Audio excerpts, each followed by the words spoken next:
Underground. Underground. Underground. Underground.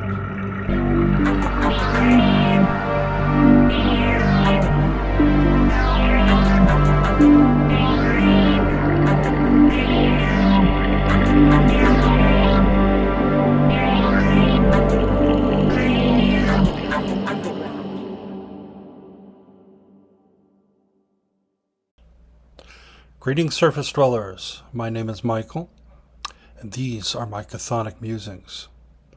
Today's video is going to be an after-action report from the gaming convention OttoCon V, which was about a month and a half ago, but as I say, better late than never. And I'm also going to be discussing a few other activities that I've taken part in fairly recently, within the last couple of months, to grow the visibility and approachability, let's say, of our hobby. And so I hope you enjoy the video. OttoCon V was a relatively small one-day gaming convention, including tabletop role-playing games, board games, some card games, and such. If I remember correctly, at the end, there were about 110 to 115 attendees at this one-day convention, and which was about 10%, I'd say, higher than last year, which had just broken 100, a little bit more than 100. It was a very well-organized convention. A lot of fun for the day, held in James Baird State Park in New York, in the Hudson Valley, just off of the Taconic State Parkway, in the town of Pleasant Valley, New York. I signed up for two activities on this day. The kind of morning activity.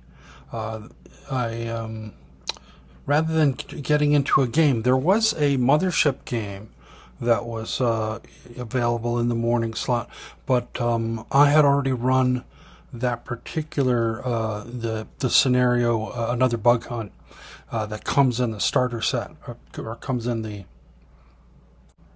not starter set, but the regular set, the non-deluxe set. So I let other folks, left the spot for them, and I think that game filled up. So that's good, because it's an excellent game and a very fun scenario. Instead, I got to sit around and paint miniatures with a gentleman named Ed, and he was very generous and pleasant, and had brought paints and miniatures that he had 3D printed himself, and was very giving of his time and expertise and materials, and had a good time. I've been collecting miniatures here and there, but this may be the first time I actually sat down and painted a miniature by myself. And for the afternoon slot, I got into a game of Pirate Borg, which was a lot of fun. I didn't take any pictures of the painting table or the other people that were painting, or anything at the time of the activity, but I do have a picture here of the figure that I was painting, which I had brought some figures of my own to tackle and try to make some progress on something, and I decided on this figure because it's a little bit bigger than a standard medium-sized like human figure or something. It's kind of like a shambling mound, swamp thing, man thing kind of creature, which means he was entirely green. I thought it would be, well, mostly. I did leave a little bit of a light off-white kind of, but not pristine off-white mushroom on his shoulder. But yeah, pretty much other than that, it's all green. But now I did try to, do a little bit of like washes of darker colors and the more interior. But it's my first time, my first figure, and I'm glad that it wasn't a disaster.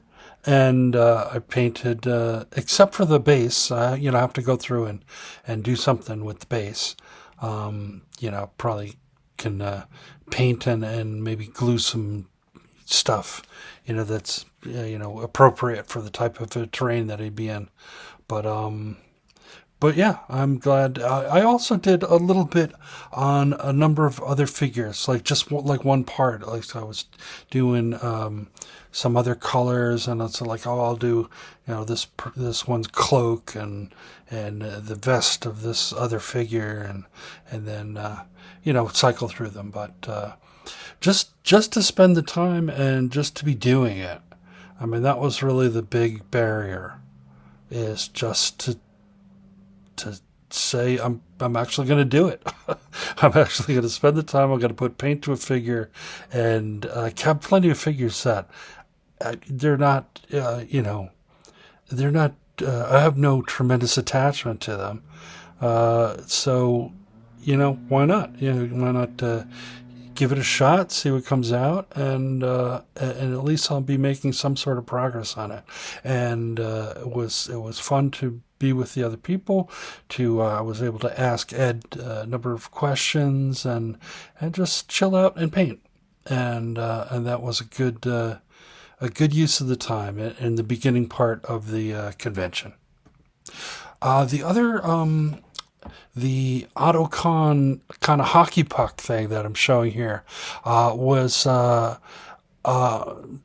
dice holders that Ed had 3D printed for the convention, and he was selling them for $5 each, and they're kind of useful. It's a good memento from the convention, but it's also quite useful. You can see it holds a standard set of 7 dice, which obviously did not come with the dice holder. Those are my dice, or one set of my dice, and this holder screws together, so it's held tight, and I could just like slip the dice in my pocket and carry them around easily. And I was, glad to be able to throw Ed a little bit of money for his time and materials and effort, and just an expertise of that he shared with us. The afternoon activity was a game of Pirate Borg, which was a lot of fun. Our game master and our crew of scurvy rascals were all excellent and competent players.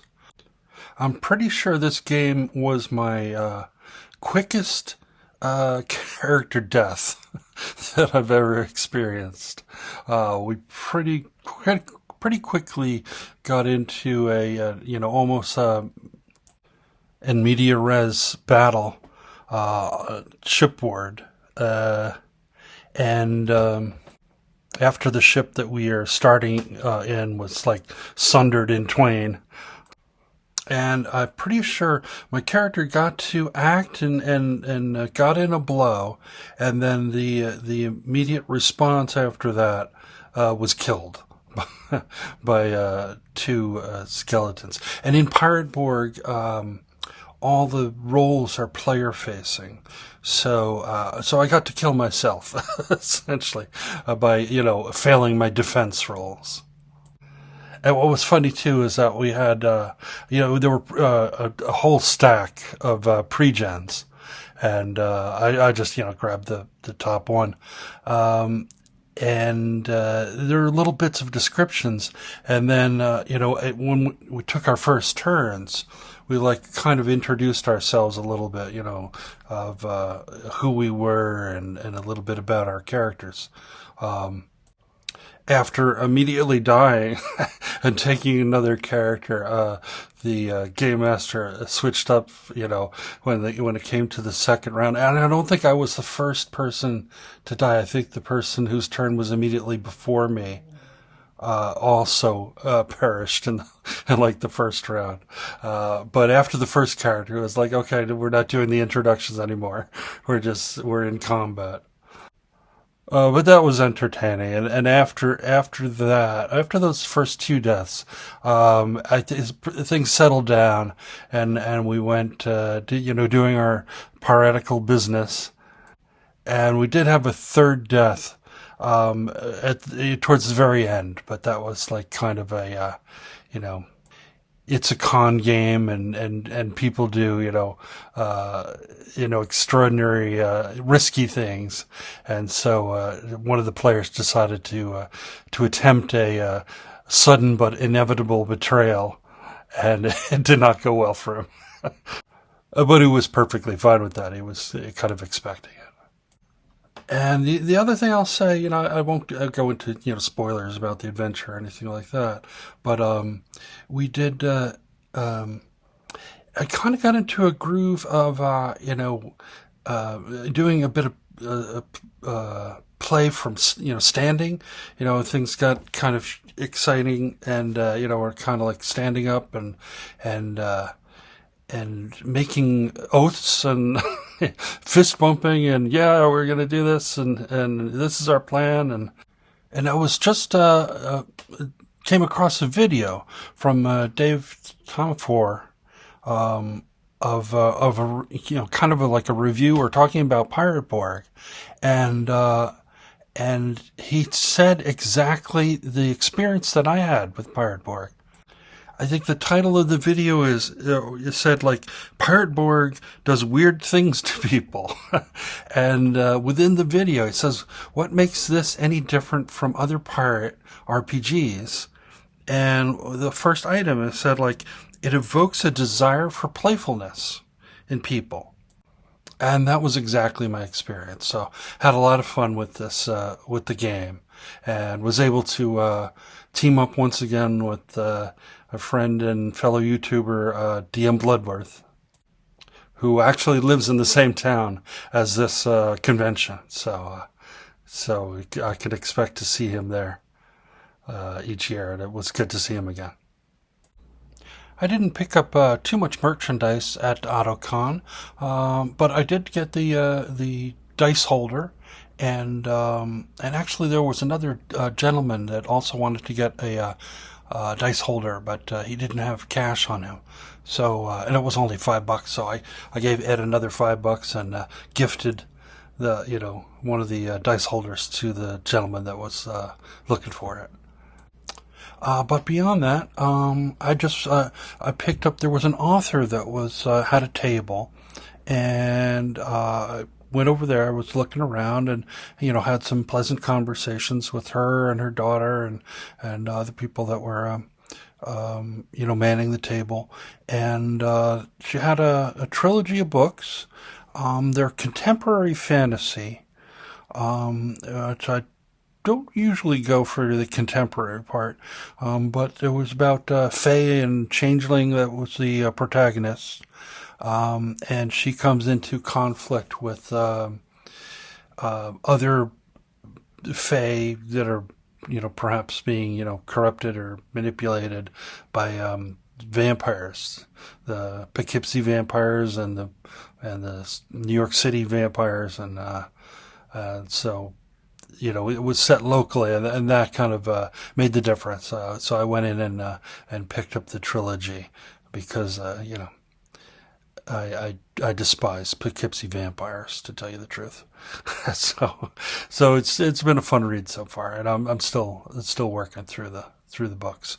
But that was about it for the merchandise for OttoCon, and that was my experience. Another pleasant day at OttoCon, and I'm looking forward to coming back for number 6.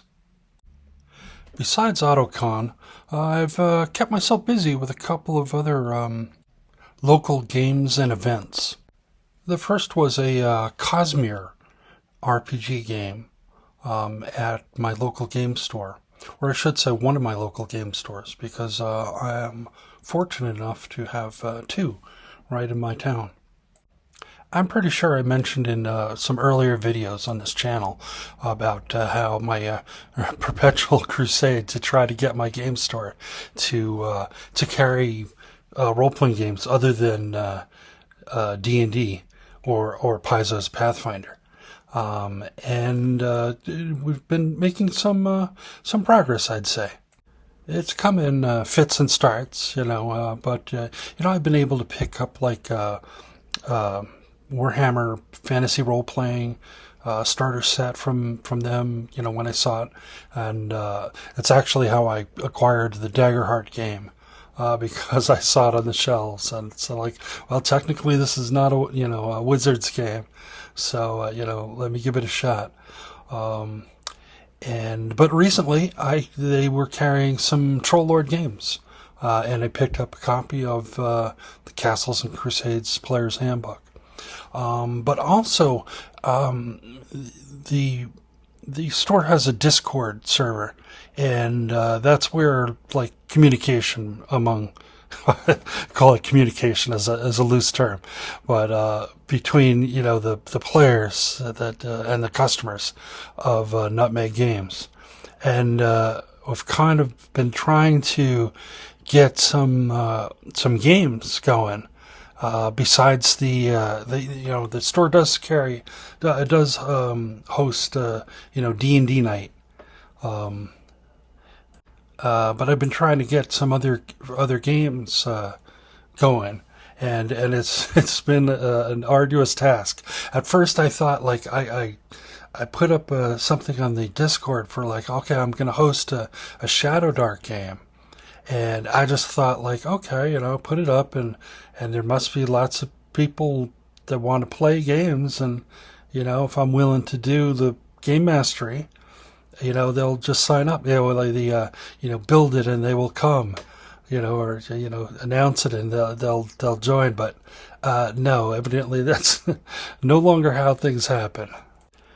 But there was somebody, fairly recently, I think it was in May, either May or June, that was hosting a Cosmere game. And not something I was initially interested in, the game, because I don't really know anything about the Brandon Sanderson novels or such. I think I tried listening to Mistborn, and got in a couple of chapters maybe, and then it's like, this is not for me. But I thought, I'll give it a try, and we were able in this instance to get 4 players and the game master, total of 5 guys, and to get a game in, and I'm glad I did, because it's not like the game was, mind blowing, but it was a decent game. It very much based on, they say D20. It was a lot like, current Dungeons and Dragons, but there were a number of interesting mechanics, and I always love to dig into things that I can steal from mechanics wise. So I had like a 3-page thing about different alternative mechanics of things in Cosmere.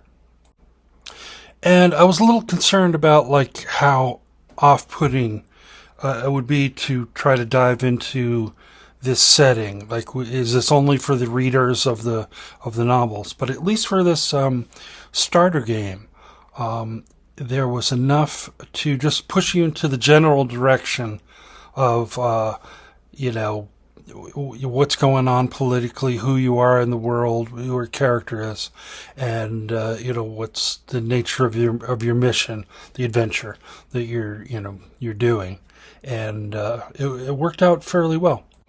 Of the 5 guys that were playing, only two were, well versed in the novels and such.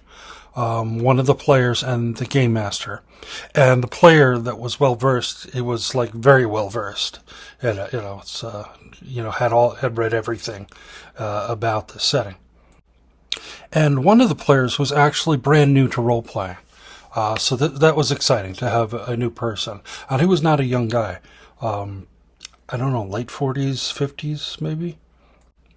So that was exciting to have somebody new to the hobby coming in, and we all tried to assist him because the rest of us were all veteran gamers basically. And as far as the lore being a barrier, it really wasn't. It worked out pretty well, and it was actually pretty good because the player that was well versed in the lore chose to be a scholar, and it kind of lined up between the character, like knowing a little bit more about what's going on and the history of things, and it had kind of like a technology that was between magic and technology to people that didn't know it. So and I'm familiar with the genre and from Jack Vance and all other kinds of back in the day in the 70s of the mixing your sci-fi and your fantasy together. But it was good of having that player play that character.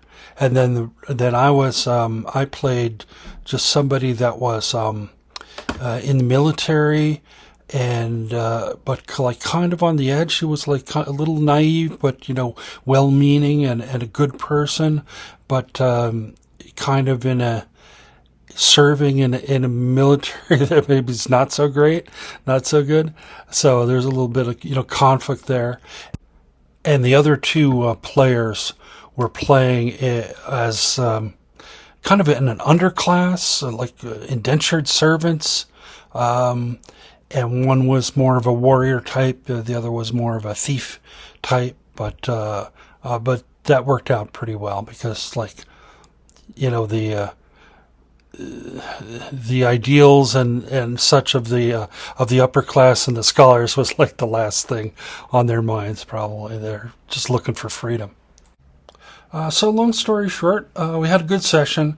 Everybody had fun. And I think the person that tried out role playing for the first time had a good time. So it was a successful venture. And hopefully it gets easier over time of getting people to try new things, and because we've got a great space for it. Nutmeg Games, we actually got in to use some of their rooms just before they started to do a renovation project on them. But they have two rooms there that in the past I've rented out. You can have like a little bit of a private space, so it's not exactly the same as like being in the middle of the floor of of all the tables in the gaming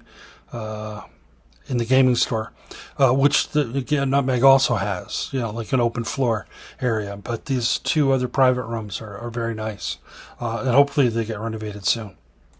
Or I should say, hopefully the renovations are completed soon. I'll briefly talk about that second game store in my town, the Goblin's Cavern. While it doesn't really feature directly into my theme of increasing the presence and the approachability of the tabletop gaming, it is a place where I, from time to time, do acquire some supplies. Like Nutmeg, it carries a number of collectible card games, which I think are the financial backbone of most of the game stores out there. They're also a comic store, one of the few remaining. New comics, older comics. I'd say they probably have half, or even maybe a little bit over half the floor space is devoted to comics. And then besides that, they have some board games, that and the cards, collectible trading cards, board games, some collectibles, toys, and things like that. And then a little section way in the corner where they have some role-playing stuff. They also have some Warhammer as well, although I don't think a lot, but they do have that as well.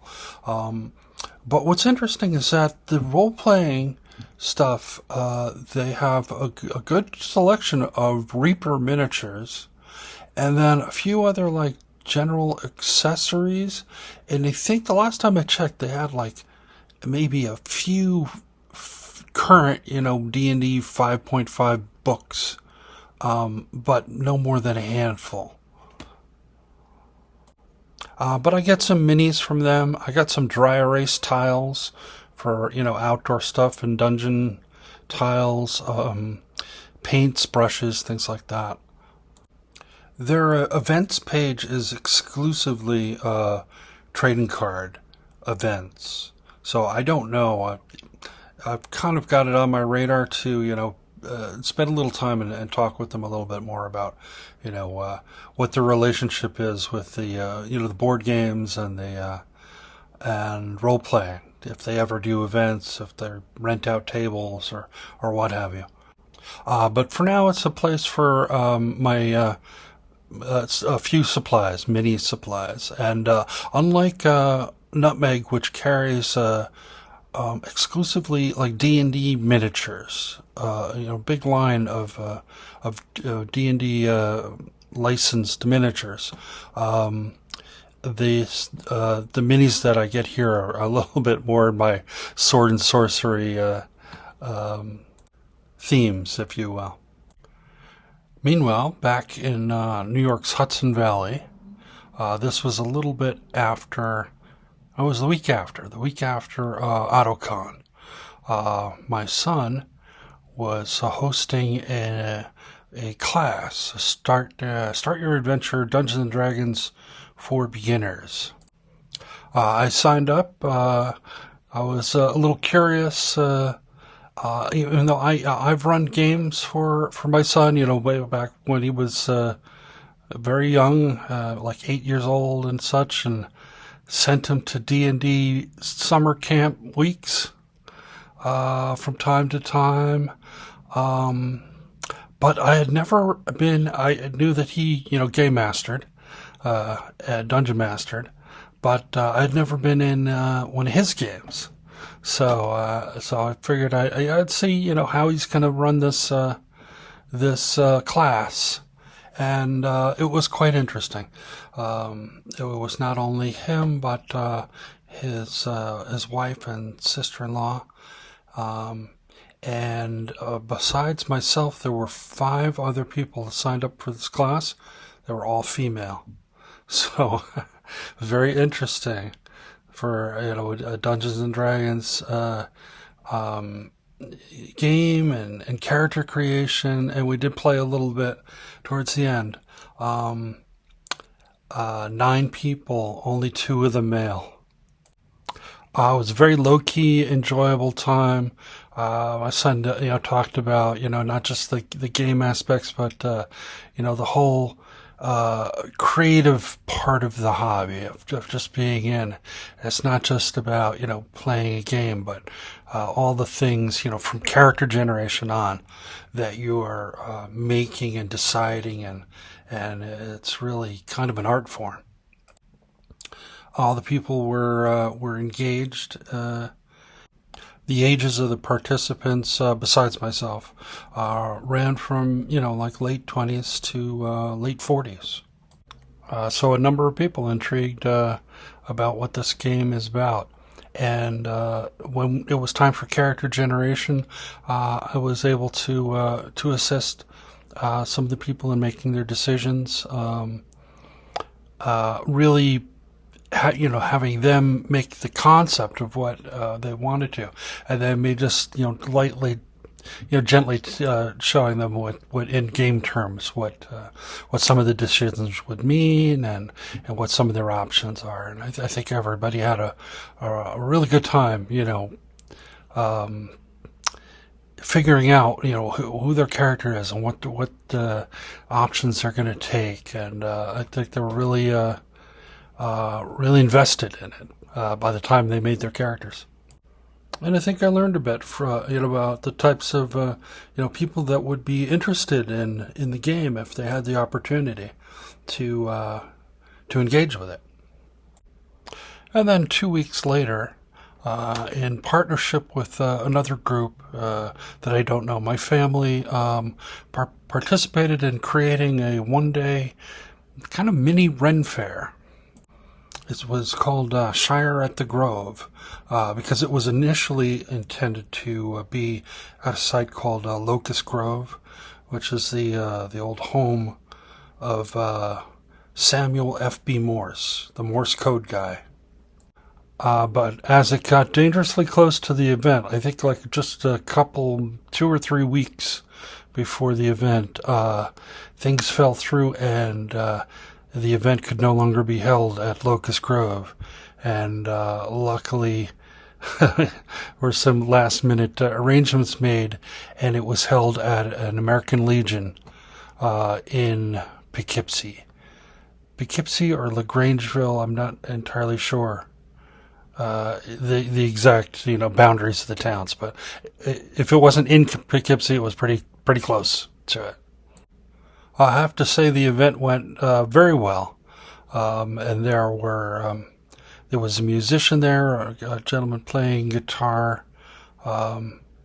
There was a blacksmith. There was a number of vendors selling all sorts of things, from jewelry to books, and somebody making portraits of people, pottery, and all kinds of various things, and including an area set aside in a pavilion for tabletop gaming.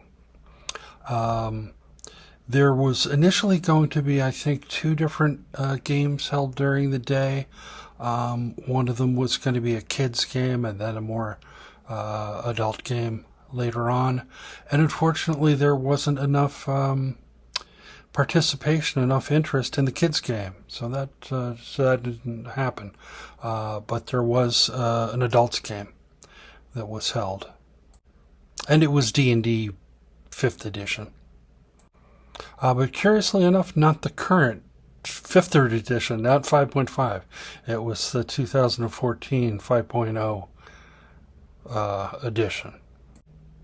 And here I was able to talk to a few people that were vending from a gaming store in Beacon, New York, which is just, I'd say, on the edge of my definition of local for me in very western Connecticut. They're called Manipotion Tabletop, also Manipotion Coffee, because they roast their own coffee, and they had some coffee there for sale as well. Bags of either ground or unground. So I picked up a bag of whole bean dark roast, which they call orc grog, from them, in addition to a small game that they were working on, kind of like a setting, I don't know, like a western cryptid kind of setting for 5e. But I'll get back to them in a little bit. But overall, this Shire at the Grove was a successful event. Everybody was having fun there, and there was a lot of fantasy Renaissance, typical Ren Fair kind of activities, and folks in costume moving about. So it was a lot of fun. About a week and a half after the Shire at the Grove Ren Fair event, I got together with my family in person, played our somewhat monthly Daggerheart game. I wouldn't include it here except for two things. One is that we needed a new space to run the game, and we were able to get some space at a library in Hudson Valley, not far from where the Ren Fair event was, and actually not very far from where OttoCon was held either. It worked out very well. We had a very spacious conference room that we were able to use for between 3 and 4 hours. And so I bring that up as a possibility for those people that are looking to game in person and might not have space. One of my options previously was one of those private rooms in the Nutmeg Game Store. But here we have another option, possibly at a local library. And the second reason I bring it up is that for this game, we went from, I should say I went, I'm the game master here, went from having 3 players to 4 players because my nephew moved up fairly recently from Georgia to, back into the either Connecticut or New York area, somewhere in the Northeast. They're still kind of looking around. I think he's settled. I think he has a place to stay in New York and has a job very close to the LaGrangeville. And he got a set of dice from the Ren Fair event. Somebody was selling dice there, so that was good. I think he has dice, but he was in the midst of moving, and you know how it can be. Your stuff you're in one place and your stuff is somewhere else, and so he ended up getting a new set of dice, and he had been role playing. And he reminded me, he actually went, he would spend summers with us for lengthy periods of time. And so he went to the D&D summer camps with my son as well. So he has a bit of experience, and we were talking about Pathfinder First Edition. I think he's the only one that I know besides the guys that I play with that actually knows something about that game system. So we had a good time. It was good to see him again. The session went very well, and I'll share a firm belief that I have is that 80% of the game is really the game master, the players, the material that is brought into the campaign, and the other 20% is the game system itself, which can sometimes it can be an impediment, sometimes it can enhance the game, but it does not. The game system is not the primary determinant of whether the game's going to be good or not. That's my belief, at least. And I'll briefly talk about another Hudson Valley game store. And for those of you that have hung in there, but are wondering, all of this local stuff is, it's local to me, but has, nothing to do with you or where you're at. If you'll allow me a little bit more indulgence, I will kind of wrap things up with a more general concept, and some thoughts about our hobby and that are applicable regardless of where you're at. So this gaming store, Champion sports cards and paintball on their building, or Champion Card Collector, or Champion Gaming. They go by many different names. And it's kind of funny looking at the store. You might not even know that it has anything to do with nerd culture until you get a little bit closer and see, a little bit of Pokemon and Magic the Gathering stuff. And you won't see the rest of it until you get inside. Champion is a game store in Poughkeepsie, New York. And while I was at OttoCon, Champion was kind of promoting themselves, advertising. I don't know if they were a sponsor. They probably were a sponsor to OttoCon, and that's why they had like little leaflets there. But I hadn't thought about them for a while. But when I lived in the Hudson Valley, and the Magic the Gathering trading card game was still in its early years, I used to get Magic cards from them, and I think the first time was like at like a local event. It could have been like a flea market, or used to have like hot air balloon festivals, and then there were like vendors, kind of like flea marketish vendors, and I think I might have got the card, and then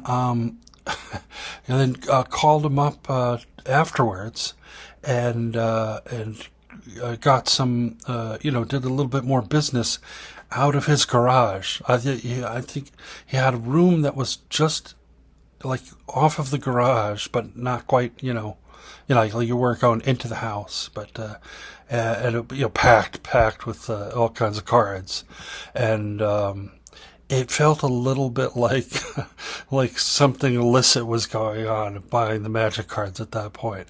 It was definitely not a mainstream hobby at that point. So in any case, after seeing them, and being reminded of them from OttoCon, and then once again when my son had his beginning D&D class, in the pamphlet that he had handed out there, it gave a few local resources, and once again Champion, and the next and last store that I'll be talking about was also on there. So I got connected again with the Champion and on their Discord server, and noticed that in July, Friday, July 10th, there was a Castles and Crusades demo. Unfortunately, I was not able to go to the demo. My schedule didn't allow for it. But I was, hopeful, and pleasantly surprised that there is some interest in things beyond Magic the Gathering and D&D. And now I'll finish up by returning back to that store in Beacon, New York, just on the edge of what I consider local, the gaming store on the borderlands, if you will.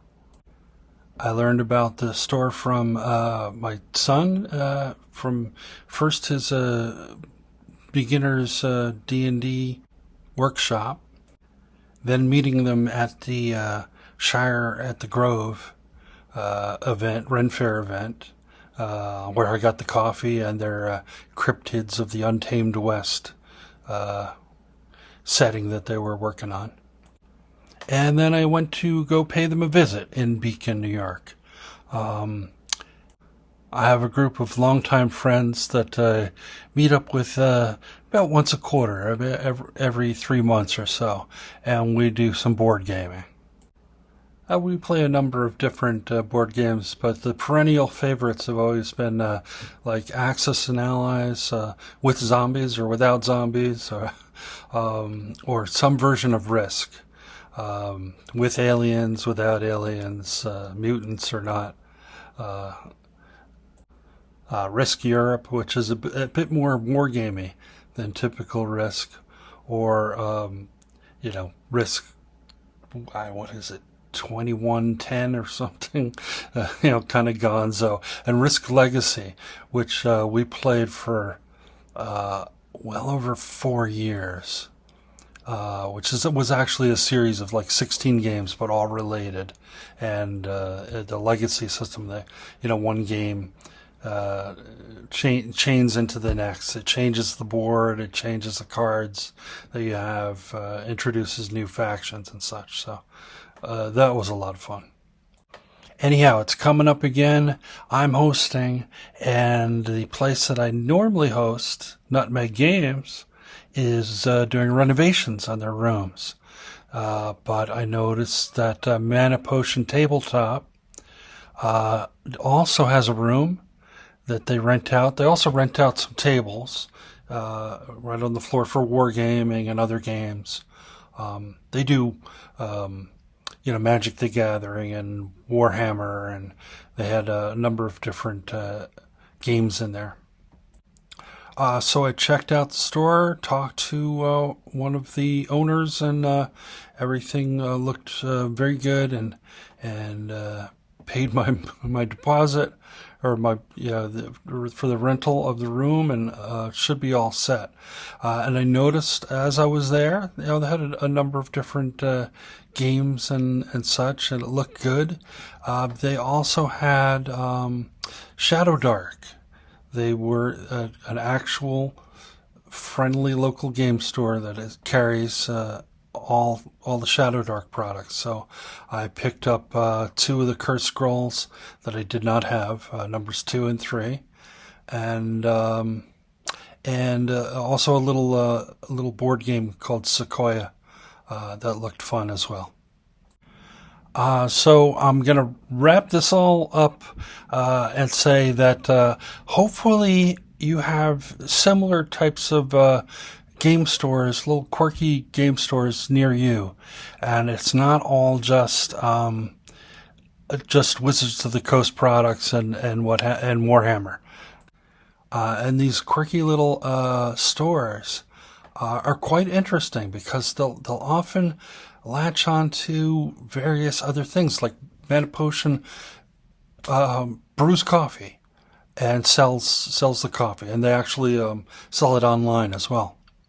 And in fact, I think the website is manapotioncoffee.com if you want to look into the store. But between that and Champion, which goes back to their paintball days, and sports cards before the collectible cards, and Goblin's Cavern, God bless them, still have comics. They haven't given up on comics.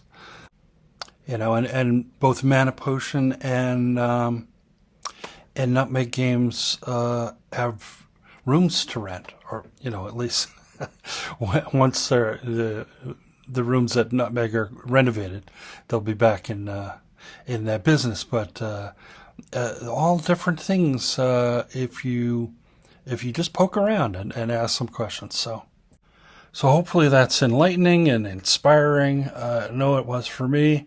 And if you have kind of quirky game stores and interesting things, feel free to leave a comment. You can even like, or what do they call it, subscribe if you want to as well. And so until we meet again, may your successes be many and your failures be memorable.